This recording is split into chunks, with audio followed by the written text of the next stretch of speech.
Hey guys, what's up? I am back with another recap and review for Love and Marriage DC Season 1, Episode 7, Monique in the Middle. And in the middle, she kind of is. I kind of have a different feeling toward the role that she played in the whole Winter versus Ashley versus everybody at this point thing. But anyway, we're going to get into it, y'all. As always, I am Janice or Barb. Just do not call me Janice or Barba, and we good. And let's get right into the recap and review, shall we? Okay, y'all. So this episode begins with Monique. She is pulling up early, bright early. She woke up at 3:45 a.m. to head down to the radio station. It's her first day, and she's excited and stuff, and it seems to be starting off pretty well. Chris, on the other hand, is at home holding down the fort with the kids, and he's trying. He can't make no pancakes, but he's trying. And the only thing I'm kind of apprehensive about for the most part is he kind of, like, obviously he made a reference to, the team being him and the kids and stuff, and him being the team captain, whatever. I'm like, as long as you don't let that analogy go to your head and start treating them like, this is not that, then we're good. But overall, day one seemed to go well. We also see Ashley. She's meeting with her editor / publisher. Her book is about to come out. Her book, entitled Do That Shit, okay, is about to come out. And she believes she was made to be so open and opinionated so that she may help others. I, on the other hand, disagree.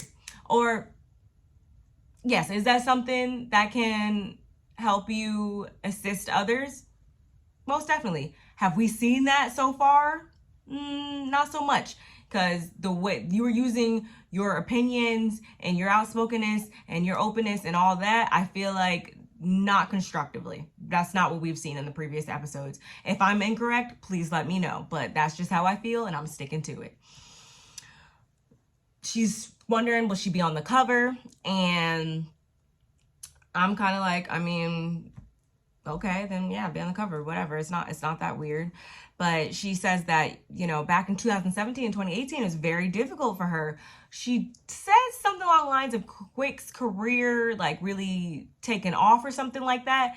And I'm just assuming that she meant it hit another level of success, not the same success that he's had since then, because I thought he'd been DJing for a lot of years by that point. And because if that's the case, if he just hit certain levels of success and his pinnacle of success within the last 5 years, then of course that makes sense why he's working so hard now. Like, he only just hit this echelon of success a couple years ago. But I'm assuming she just means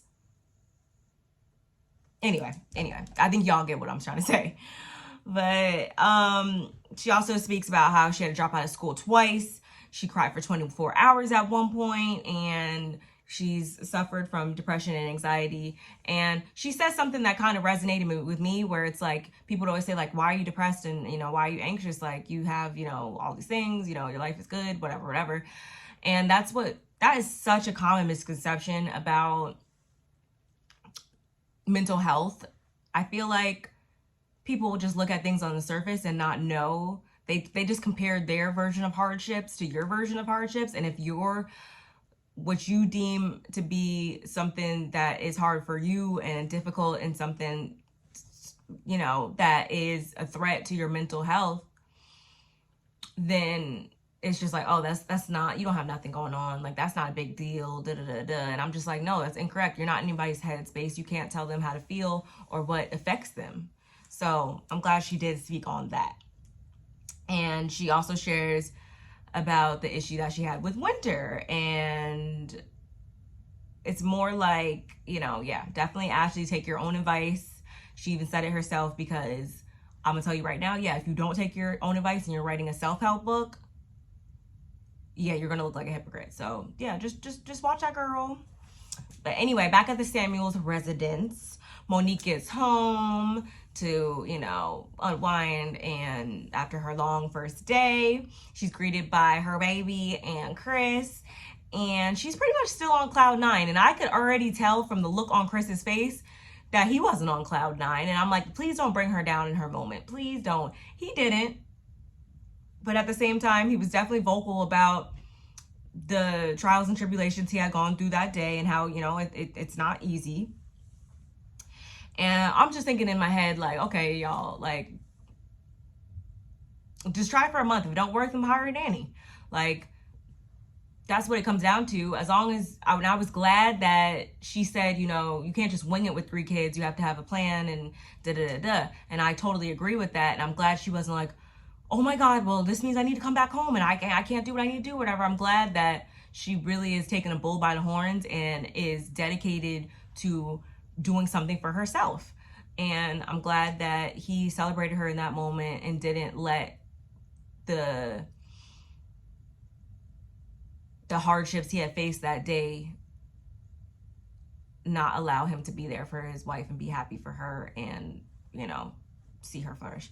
He also shared how when they first met, she was rapping and he was debating on starting up his own record label. And I was just like, never knew that. Okay. I want to hear you spit real quick, Monique. Like, let me hear something. Anyway, he believes in her and it's all good. Over at the Tylers, Jamie, we don't really get much from them, but Jamie's rounding up Irena so they can make TikToks. Apparently, they've had a lot of success through TikTok. It allows viewers to see another side of them because everybody thinks, I guess, that Irena is all prim and proper. They don't have no sense of humor, whatever. So this actually gets to be an outlet for them to showcase their playful, fun side. So cool. And they're making some money off of it too, which is never a bad thing, of course. Afterward, they sit on the couch, they talk about the intuitive healing session, and Jamie clearly doesn't see himself in the same light as the healer was conveying to him, what she saw in his spirit. And we find out, you know, he was raised by his dad, had a tough upbringing, this, that, and other thing. And I think she just really wants to help him see that he can be a bull sometimes. And once, hopefully, he was able to see that, he can work on tailoring that. That's kind of what I took from them. I'm kind of sick of hearing about that storyline. I'm not even gonna lie, y'all. Or maybe it's just I see through their facade, so I'm just kind of like, meh, whatever. Anyway, next we see that Ashley has decided to, yes, grace the cover of her book, and she's doing a shoot. Monique drops in, and they sit down after she's done shooting and empathize with one another about, you know, their identities having been tied to their husband for so long. And I think that this is really good to have somebody in your life. Like, it's such a blessing to have somebody in your life that is kind of at the same point as you, and you guys can kind of latch on to each other for, you know, support and, you know, guidance at times, and, you know, to see what worked for them, or, you know, just simply to vent, like, not even because you need them for a reason, but just sometimes you just, hey girl, what's up, da-da-da-da. And just to know that somebody like sees you where you're at is just the best feeling to me ever. So I can relate. And she says how he wants to be very supportive of me. This is what Ashley says, that, and I really like this quote. I believe that's why I wrote it down.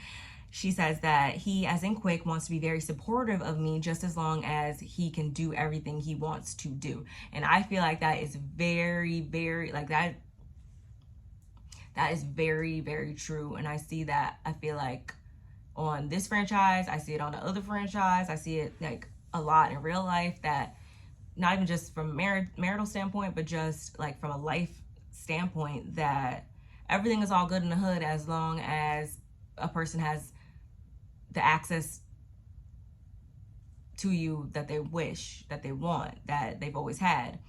the minute that you can't show up in a capacity that they are requesting at that moment in time, it's like everything else goes out the window, or hey, you need to scale back, or da da da da. And it's like, no, you just need to not be so dependent. You know, you need to know that everybody has their own lives, and their role in your life is not to just be your mother, your cousin, your wife, your husband. Like, everybody has their own paths and journeys in life, okay? So Monique, of course, starts rambling about herself, and this is the moment where I'm kind of like, are you kind of retrogressing? You know, in my opinion, you're kind of retrogressing, Monique, because she brings up, I guess she's kind of confused about winter. This isn't the winter that I've ever known. Like, you know, the winter I've known is not like this. Like, and she brings up how winter, I guess I think she said the word combative when they sat down initially, and when she first got back from Tanzania. And I'm just like, why would, like, you're doing it. You're still doing it. You're creating fires here about something that really I thought was really legit dead after this point, because Ashley's not confused. Like, she left it at that table. But now, if you're still confused about how Winter is coming off and her character and all that, then that's a conversation you and Winter need to have, just you guys. You don't need to bring it back to Ashley so that now she can be pissed off at her again, thinking that she was saying some other shit. Like, I couldn't really get with Monique in this scene, y'all. I really couldn't. And like I was saying, she brings up the DJ fun size comment. Ha ha. Sorry, I had to laugh. And Ashley, she laughed too. But at the same time, she's like, you know, I don't even care. And she also tells Ashley how she had a name for Jamie as well. Red Light Special. Very befitting, if I do say so myself. And she's like, you know, Winter isn't a messy person. I'm like, but you're definitely conveying that to the group right now, to the other women. That's kind of how you're translating her to them. And I think it was kind of whack. Anyway, the following scene, we get Quick and Chris. They go and have like a guy's little outing, and they get some foot massages. Chris shares about his new normal, how he's, you know, trying to get it together, and how, excuse me, y'all, how when they first swapped roles, you know, it was just very hard for him to, just do everything that Monique was doing. Yes, it is very hard. And Quick, of course, empathizes and realizes, you know, we're kind of at the same point right now, because Ashley's been so busy with all of her things that he's had to step up a lot more at home and realize that this shit is not fucking easy. Yeah, you want to bet? It's not. And, you know, good. They also reflect on the intuitive healing session. And Quick does say that he's worked on, you know, some things and being more vulnerable. And he's like, you know, I'm emotional, I just don't cry. And I feel like she just wants me to cry sometimes. And, you know, that's something that she does for whatever reasons in life. You know, if she's mad, she cries. If she's sad, she cries, yada, yada, yada. And that's just not me. And I'm like, I don't think that she wants you to cry, Quick. She just wants you to be more outwardly transparent about your emotions. And we can, you know, as people, I like to think I'm someone, not like I'm like a reader or anything like that, but I know people that are close to me, I can pick up on when they're being, you know, truthful about and sincere about the emotions and stuff that they're feeling and stuff like that. So if you say I'm good, I can tell you're not good. I can, like, it's okay to open up and be very expressive about how you're feeling and stuff like that. You do it. Those are just things that I've realized in my own personal life are not good to bottle up all the time, you know, because then you're going to explode. I've seen it. I have seen it. And Chris shares that, you know, his upbringing looked more kind of like his dad was a Vietnam vet, and and he had 3 other brothers. There was abuse in the household, and it was hard for him to kind of, from that, it was hard for him to figure things out at times once he got to be an adult in his own marriage and stuff like that, and as a father, because he never had that example growing up. And I was like, okay, that can kind of make sense. Like, I get it. You emulate, sometimes you either emulate what you see, or you just wind up like, I just don't know. I don't know what to do. And I feel like that's the boat that Chris has found himself in. But I'm glad that he's taking the actions to rectify that now. And I think Chris also recommended that, quick go and see a counselor. But of course, he's like, he don't want someone who don't know shit about him, I guess, trying to counsel him or to open it up to him or whatever. And I'm like, see, I could go on. That's a whole other topic for a different day. But if you guys watch my videos, you should know how I felt about him saying that. Anyway.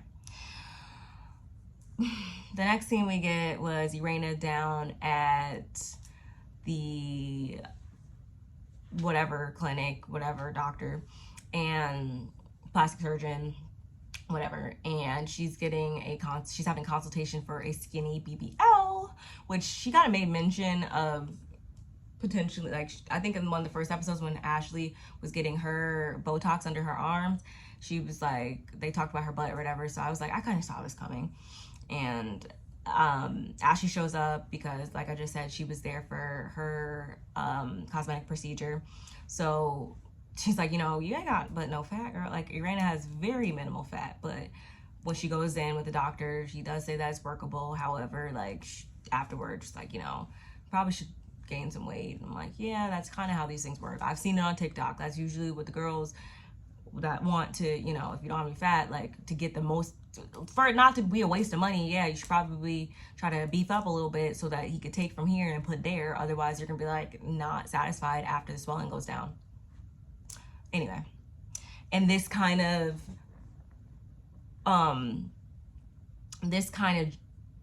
gives us more insight into why the healer picked up on this overarching need for Irena to be perfect, because she's like, she said at one point, even she's like, I want to be perfect. And that's when Ashley clocked it and was like, yeah, like, I could see it, And Ashley also tells Irena about her meetup with Monique in Winter, because I guess she didn't know about that.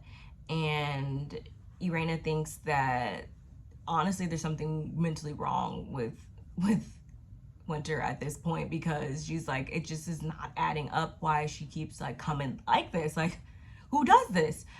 And, of course, Ash, again, this is how shit gets started. Monique in the Middle. Very, very befitting title for this episode.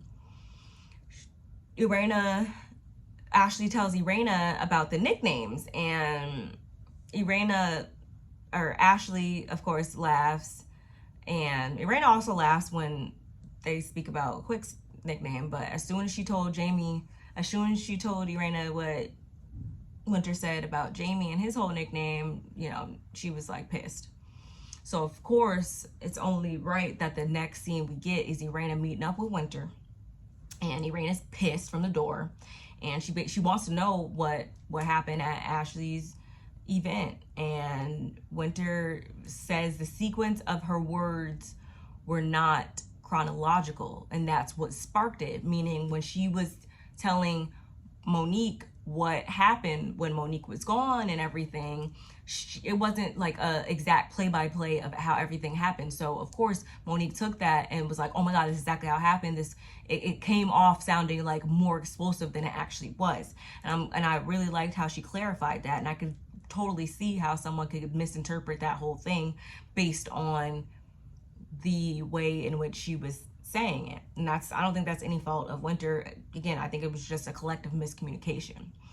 So Winter, she owns their nicknames comment, but Irena still feels like the private conversation that she had with her, that is something that should have just stayed between them two, which was when she was being vulnerable in the moment, telling Winter about how, they've had the issues as far as him passing out at red lights and stuff like that, and blah blah blah. That's something that should just stay between them. And although I'm judging Irena based off that, not even gonna lie, I have to agree that is something that, you know, she should have just kept between y'all two.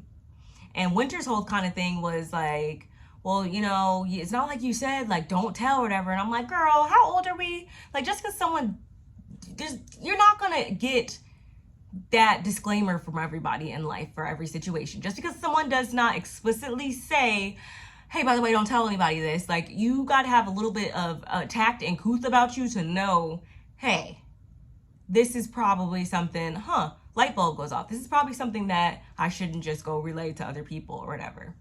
Especially if it is about, if it's in regards to something sensitive as like a marriage, infidelity, stuff like that. Like, just leave that where you found it. But next week looks good, y'all. We're going to get more about this conversation and some other stuff. I liked what I saw in the trailer. And yeah, that was really it for this episode though. So y'all, let me know what you think of my recap and review. Don't forget to like, comment, subscribe, and hit that notifications bell on your way out. And I will see you guys in the next one. Also follow me on Instagram, follow me on Twitter, follow me on all that. But anyway, all right, bye y'all. Bye.